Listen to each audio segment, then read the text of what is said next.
Bien, vamos a iniciar el módulo correspondiente a la historia insurgente, a la historia para el combate. Lo primero que hay que decir es que cuando hablamos de historia insurgente estamos hablando de la necesidad y el reto de construir un discurso histórico cuyo hilo conductor tenga como protagonista fundamental al movimiento popular y a las luchas del pueblo. ¿Por qué decimos eso? Porque históricamente las luchas populares han quedado invisibilizadas por la historia construida a lo largo del tiempo por élites que han estado, digamos, del lado de los proyectos colonialistas que han marcado nuestra historia particular. Luchas y proyectos populares, pueblo que siempre ha estado confrontado, que confrontó y que confronta, luchas populares y pueblo que siempre ha resistido y sigue resistiendo todos los intentos de instaurar y de restaurar visiones coloniales sobre el destino de nuestras comunidades, de nuestras repúblicas, de nuestros estados. Cuando hablamos entonces de historia insurgente, tenemos el reto de dejar atrás la historia construida desde las élites y que responden a intereses absolutamente distintos, contrarios y antagónicos a las luchas populares. Ahora, ¿cómo se ha expresado la historia nuestra y cómo debe expresarse la historia nuestra a partir de los hombres y mujeres que estamos comprometidos con este proceso revolucionario bolivariano? Bueno, a través de la develación y de la toma de conciencia acerca de los modelos de desarrollo por los que hemos transitado como país, como pueblo y como cultura en general. La primera versión fue el diseño del modelo colonial, un modelo colonial que se instala en lo que es hoy la actual Venezuela y que fue común a América Latina y el Caribe a partir fundamentalmente de los siglos XVI, XVII y XVIII. ¿Sí? Esa primera versión del modelo colonial se centró en la conquista del territorio a partir de un aparato militar imperial español con el apoyo del aparato religioso cristiano y con una avanzada político-administrativa que diseñó lo que sería el Estado colonial. Ahora, ¿qué significó en la práctica, en la vida de nuestros pueblos, el montaje, el diseño y la instauración de un modelo colonial? Significó el desplazamiento, la muerte física y el aplastamiento cultural de nuestros pueblos originarios. América Latina y el Caribe y Venezuela dentro de esta gran macrorregión soporta en nuestra historia el mayor genocidio registrado y sustentado hasta ahora. De cerca de 80 millones de hombres y mujeres de los pueblos originarios, siglo y medio después de la llegada de Europa, en ese proceso de invasión del territorio, se registraban solamente 3 millones y un poco más. De manera que aquí tenemos bastante tela que cortar respecto a esto. Significó también ese modelo colonial la imposición de lo que hemos llamado, para intentar recoger todo, significó la instalación de una economía del saqueo. Una economía del saqueo que implicó, bueno, la explotación de la mano de obra originaria, la explotación de la mano de obra africana que se trajo en condiciones de esclavitud y, en líneas generales, como les decía, la imposición de una economía del saqueo que se ha vestido con distintos ropajes a través de la historia. Significó también ese modelo colonial, la instauración de ese modelo colonial, significó el surgimiento de la sociedad colonial, el surgimiento, la consolidación de una sociedad colonial que todavía nos pesa, que todavía la tenemos aquí, que todavía la tenemos vigilante entre nosotros, que todavía la tenemos en las pulsiones incluso más internas de quienes estamos dando esta batalla por la liberación total de nuestros pueblos, de nuestras economías, de nuestra sociedad, de nuestras mentes incluso. Entonces significó el surgimiento de una sociedad colonial y el surgimiento de unos valores donde predominó por supuesto los valores europeos que se impusieron a través de los distintos aparatos ideológicos construidos para eso. Pero en medio de todo esto también ha significado la supervivencia de valores, de cosmovisiones de nuestros pueblos originarios africanos y de los y del pueblo desposeído en general de ese orden colonial que surge en esos siglos. Ahora, esa sociedad, ese modelo, hace crisis por la cantidad de contradicciones que se fueron acumulando a lo largo de los siglos, por el surgimiento de unos nuevos grupos sociales y culturales en nuestros territorios a lo largo de esos siglos, y significó el surgimiento de la primera revolución política en América del Sur. Esa primera revolución política nos la han llamado de distintas maneras: movimiento independentista, guerra independentista, batallas de la independencia, pero a la final, la gran síntesis, surgió la primera revolución política en América del Sur.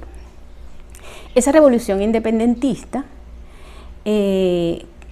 comportó una serie de procesos que a lo largo de más de 10 años de lucha se fueron alineando, ¿verdad?, en función de la estocada final que habríamos de darle al imperio español en nuestros territorios. Allí, en ese contexto de esa revolución independentista, está Carabobo, que en este momento nos une, que en este momento nos convoca, que nos está convocando y esperando desde hace más de 2 siglos. Allí está Carabobo. Carabobo, hoy podemos decir, es algo más que una batalla. Carabobo fue un plan de liberación continental, preparado a lo largo de muchos años, y que permitió dar la estocada final al imperio español en América. Y como lo dijo mi comandante Chávez, y está escrito en documentos que debemos revisar, Carabobo fue la acción de un ajedrecista esferoidal llamado Bolívar.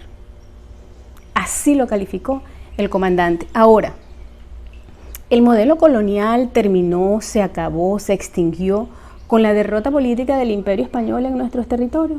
Definitivamente no. Definitivamente no. Como decíamos al principio, se versionó, mutó, cambió, se vistió con diferentes ropajes, y hoy seguimos dando la batalla, no solamente contra las reminiscencias, los restos de aquel modelo colonial implantado con la espada y la cruz durante más de 3 siglos, sino que seguimos dando la batalla contra quienes intentan la restauración y la reinstalación de ese modelo en la actualidad con otras caras. ¿Cómo reaparece en la historia de Venezuela? ¿Cómo reaparece el modelo colonial? Bueno, a través del modelo agroexportador, del modelo minero exportador, del modelo neoliberal, es decir, cambió de cara. Pero la racionalidad dominante, opresiva, agresora de los movimientos populares y el pueblo siempre ha estado allí.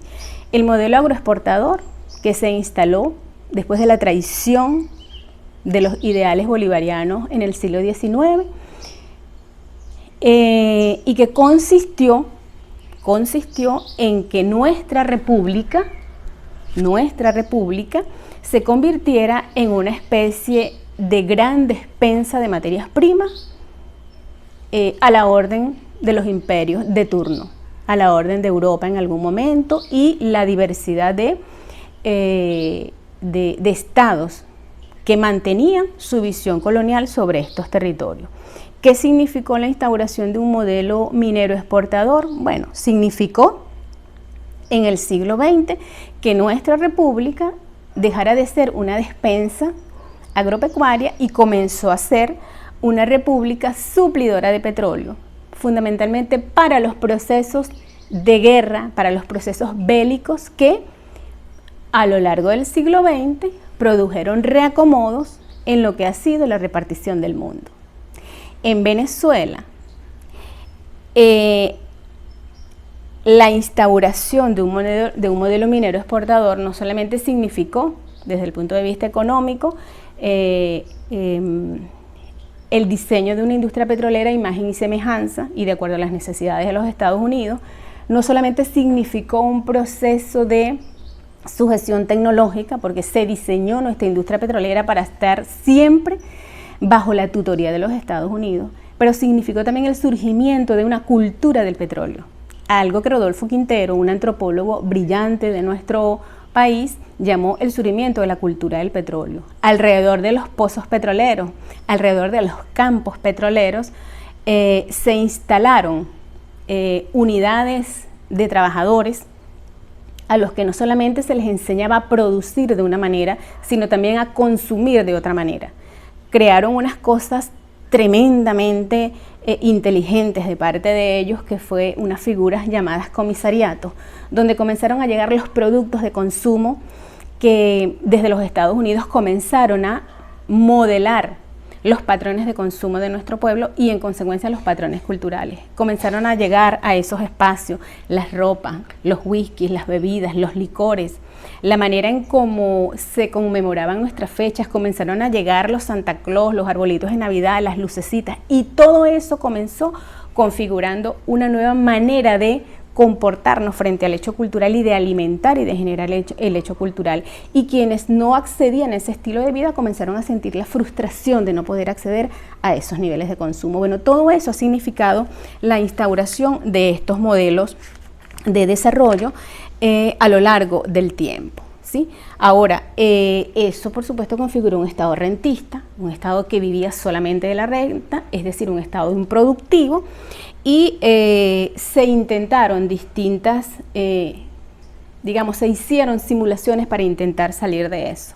El proceso de sustitución de importaciones, que pretendía sustituir lo que consumíamos por mercancías producidas aquí, pero que en realidad lo que terminaron siendo fue generando una burguesía comercial, que es esa misma que hoy se ufana de que han trabajado por el país y de que han generado sus propios capitales, cuando en realidad siempre medraron y vivieron de los recursos del Estado y de las divisas del Estado. Entonces allí surge esa burguesía comercial que hoy se ha convertido en uno de los eslabones fundamentales de ataque del pueblo venezolano. Ahora, toda esa dinámica a lo largo de los años 80 se conoció entonces como el surgimiento de un nuevo modelo, el modelo neoliberal, que implicaba entonces no solamente una dominación por la vía de la tecnología y de los patrones de condicionamiento de la productividad a través del trabajo y la explotación del trabajo, sino que incluso se llega en ese modelo neoliberal a la necesidad de la desaparición del Estado y a instalar el gobierno de las corporaciones, de las grandes corporaciones. Ya no era ni siquiera el mercado, sino las corporaciones las que estarían generando todo esto. Ahora, en Venezuela sabemos cuál fue la respuesta de nuestro pueblo y del movimiento popular frente a la instauración de ese modelo neoliberal. ¿Cuál fue? Bueno, el 27 y el 28 de febrero.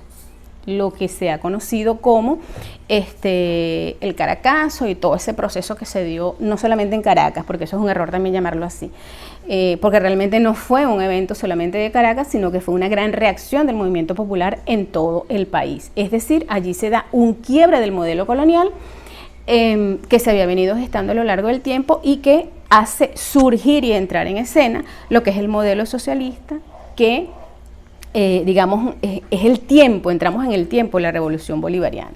El tiempo de la Revolución Bolivariana que en ella tenemos nosotros que reivindicar aspectos muy puntuales que están en los contenidos que vamos a estar desarrollando.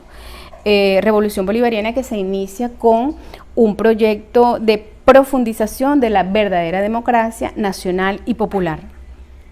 Esa democracia nacional y popular está contenida, está localizada, si queremos ir a los contenidos fundamentales, en la agenda alternativa bolivariana, que surgió como una respuesta a la agenda Venezuela, que era la agenda neoliberal presentada por Rafael Caldera en esos años, y que después, al llegar al gobierno, al llegar al control electoral, pacífico y democrático del poder en Venezuela, se concretó en los distintos planes de desarrollo que se vinieron dando, Plan Nacional, Plan de Desarrollo Económico y Social Simón Bolívar en su primera versión, en su segunda versión, y el Plan de la Patria, que el comandante Chávez no solamente elabora de puño y letra, sino que es el resultado de una inmensa consulta que hace y lo versiona y nos lo deja como hoja de ruta para los siglos, para las décadas siguientes. Entonces, todo esto ha significado este modelo en construcción, este modelo socialista en construcción, ha significado en la práctica unos procesos profundamente democráticos. El proceso constituyente, que es con el que se inicia todo este inmenso ejercicio de construcción colectiva y de protagonismo del pueblo frente al diseño de su propio destino. Implicó también un proceso de consolidación de la democracia participativa y protagónica, que tuvo una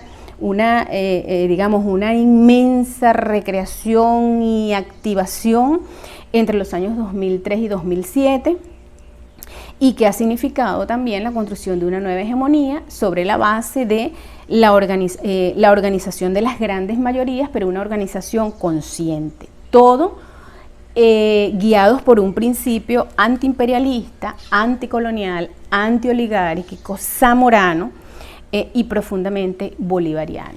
Lo voy a dejar hasta aquí para abrir la discusión y seguir trabajando hacia la conmemoración exitosa de este Congreso Bicentenario de los Pueblos.